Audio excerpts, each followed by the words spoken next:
Hi, I'm Andrew Bailey, and thanks for joining us today for something a little bit special. In fact, it's so special, it's all a bit top secret. There's something happening in this building just behind me that you're invited to and very few other people. So, where are we? Well, we're in St John's Wood in London. We are at one of the world's most famous recording studios, and we're at a zebra crossing.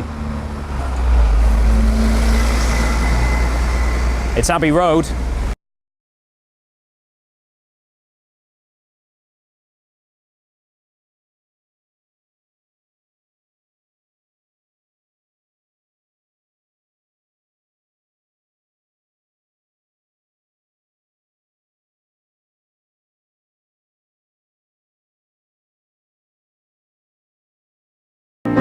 You know, this place is absolutely amazing. Since 1931 they've been making music here. And it's not just about the Beatles, you know. Loads of artists like U2, Radiohead and Oasis have been here.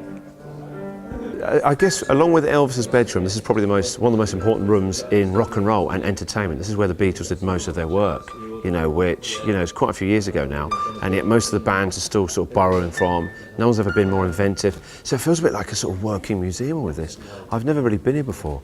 It's got a really incredible atmosphere, and all the original recording equipment, if you look around, it's fantastic. It's still working, and it sounds so much richer as well. So to be here, right on the floor where so many albums that we love are still playing now. Yes, it's like an honour to be here. Well, I think most commercial radio stations, you know what's like, the jingles sound, some of them sound really good, but most of them sound really crap, to be honest. So I think, you know, if we are going to be true to our word and be about proper music and real music, then our production and our jingles should be, you know, try and aim to be. Of course, we can't make it quite as good as the Beatles, but we can at least try and be in the same room that they were in, maybe get some of their magic, so that hopefully, you know, the bits in between the songs sound a bit better than they could do right now. Often on, especially commercial radio, I think it's particularly bad, it jars a lot, you know, because you can play all this great music and then the bits in between, all these sort of whiz bangs and sort of computers generate sound effects. It sounds quite screechy and metallic, and it just sort of irritates, you know, whereas I think, you know, what we're trying to do is make something that's a bit real and, you know, as interesting, as varied as the music. Fun little microphones here, they're amazing, aren't they? You also wonder how many, like, you know, isn't it, if these walls could talk, how many, these stairs you've got here, this massive long sort of stairway, how many tantrums, you know, people... That's just from you? Just me, just now. And mainly Geoff, to be honest, as well. He can be a bit difficult. You know, how many, and then we just saw this little room off the back there, which we weren't even meant to be in, where they used to do a lot of the echo sound effects and reverb. Whereas now that's all done by sort of studio trickery, which they didn't have that moment then. You also, I think it makes you appreciate, like, I really want to play some Beatles stuff tomorrow now, because you'll realise then how hard they must have worked to get all the different tracks. You know, it must have taken days of painstaking sort of detail over it. So, having said that, the stuff we probably do here now for the station will probably sound shit. But look, at least we're prepared to try, okay? It's just so exciting, you know, every square metre just reeks of history. You can smell it. You walk down the steps and, you know, you go from being in quite a sleek modern control room, which of course it has to be because it's a working studio, and then you come down here and you don't feel like you're walking into a museum. It's definitely a working space, but it's you know, you're just very aware that you're standing on the shoulders of what's gone before you, you know. Having lived with the Beatles like I have for so long, just this room, probably more than any, is just so intrinsically linked with the Beatles. Thinking of them, you know, first coming down from Liverpool before Ringo was in the band and doing their audition for George Martin in here, to them coming down and recording the first album in this room, which they did in one day, to just the journey that followed, the journeys in sound, and going from being a jangly pop group to being just this incredibly inventive band. And I don't know, like 90% of those records were made in this room.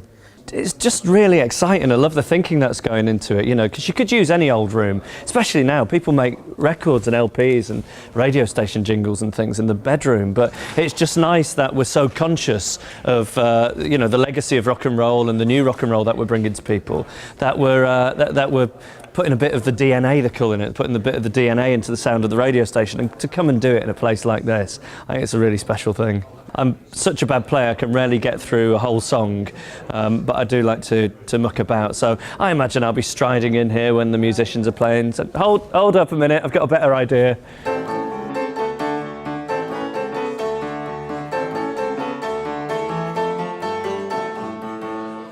Try this one. What can I do on this?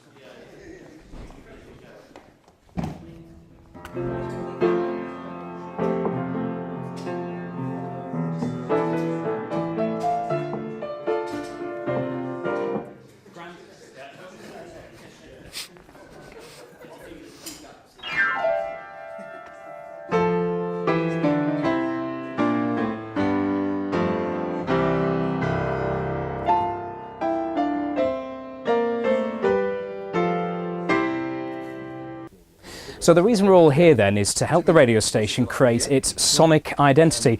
Sounds a little bit grand, but actually it's really very simple. It's about how the radio station sounds on air. Now I'm here in the control room with the production guys who are going to make it happen. The music that you hear on the radio stations that makes up the jingles, the news, the traffic beds, all of those things.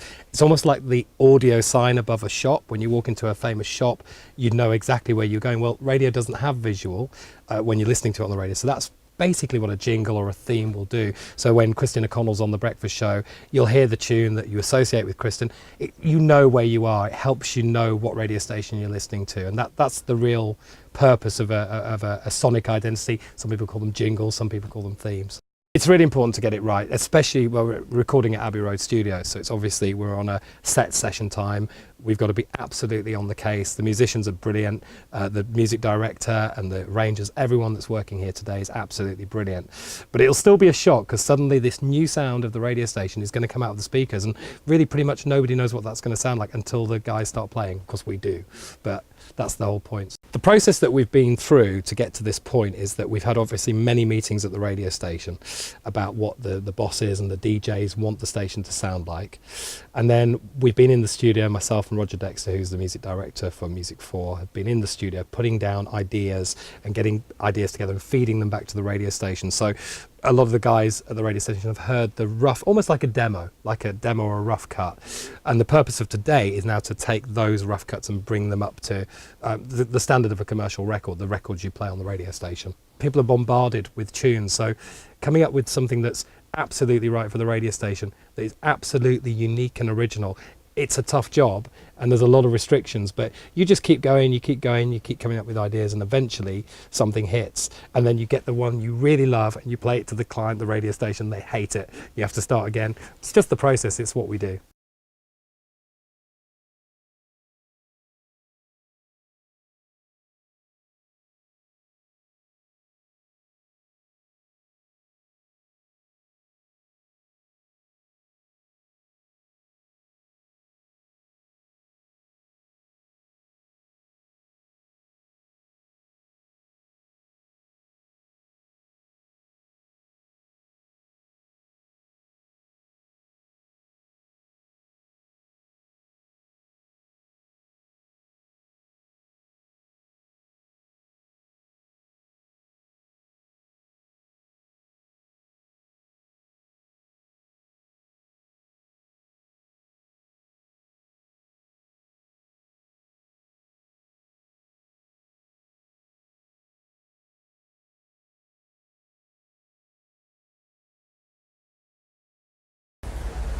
Well, that was absolutely amazing. Geoff was like a kid in a sweet shop, wasn't he? All those musical treats, he didn't quite know what to do with himself. But you know, there's so much musical history in this building that I can't think of a better place to create the future fabric of this brand and the sound of the radio station.